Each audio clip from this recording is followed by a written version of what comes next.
These are some of the iconic images that tend to draw visitors to America. Behind this footage is a country full of promise and setbacks as well. Visitors flock to the famous Brooklyn Bridge in New York City to have fun. Everyone here is somewhat trying to take in all what is needed to be taken. For some, the pull factor is history. The Brooklyn Bridge, crowned as the world's longest suspension bridge, was first opened to the public on May 24, 1883. America has for a very long time attracted people from various parts of the world. Some are here for the freedom the nation represents, others for the opportunities that are here to be harvested. Sheikh Musa Drammeh traveled from the Gambia to the United States in 1986. Like several other African young men, his target to pursue the American dream. United States is a place, I call it the greatest place in the world. It's a place that gives the greatest opportunity, the greatest freedom, the greatest liberation. It is home to people that prioritize good education, hard work, honest living, health. Having had the exposure, Sheikh Musa Drammeh continues to network with various people, including religious leaders in the African community. And then, the 9/11 terrorist attack on the World Trade Center unfolded. My activism took a different turn and was elevated, I would say, to the roof after 9/11. After 9/11, I was an investment banker. I had my own firm on 80 Wall Street, Sahara Associate. I was trading stocks and bonds and mutual funds and you name it. I was a Wall Street man. Over the years, he teamed up with like-minded individuals to set up Daylight Africa. The company takes visitors on a pilgrimage to Africa to portray the side of the continent usually not captured by the mainstream news media. The kind of Africa that is being advertised: dark, impoverished, dangerous, gloomy, hopelessness, uneducated.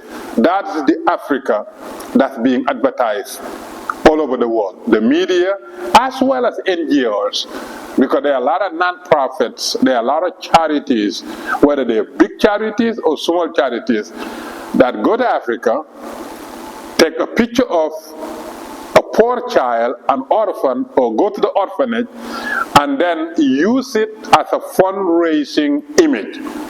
Completely abandon all the buildings, all the developments, all the beauty, because the message for them to raise funds is to serve a hungry orphan that needs help.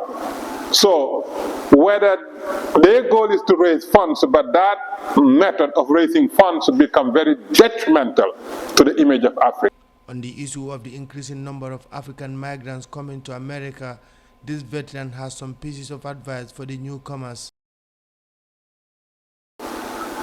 When you come and you have righteously guided host, they will immediately tell you what to do and what not to do.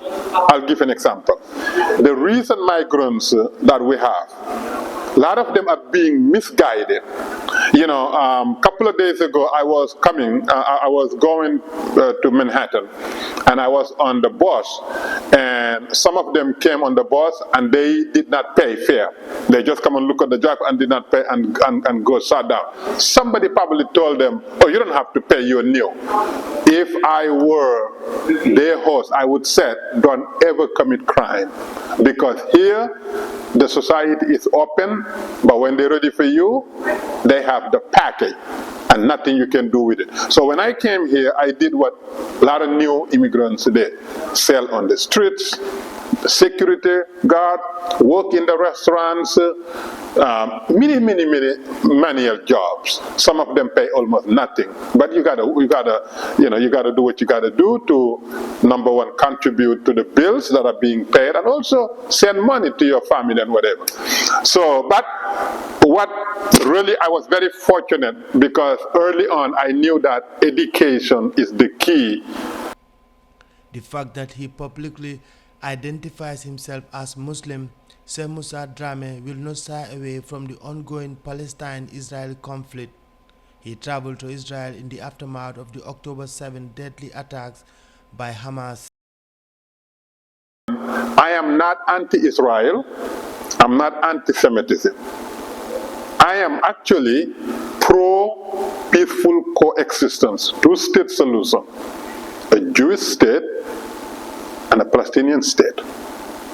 I will never be anti-Semitic because anti-Semitism to me is anti-Islam, number one. Therefore, times like this, those who have tunnel vision and call themselves pro-Palestine and don't know anything about Palestine or Palestinian issue or the difference, they will think I am what they call the Zionist Muslim. There are a lot of people that are labeled Zionist Muslim, and when they label you to it, that means your death is Islamic. For people to kill you, they're serving Allah. For people to destroy you, that's part of their ibadah. I don't know how many times they label. I make a simple, I make a short and simple khutbah.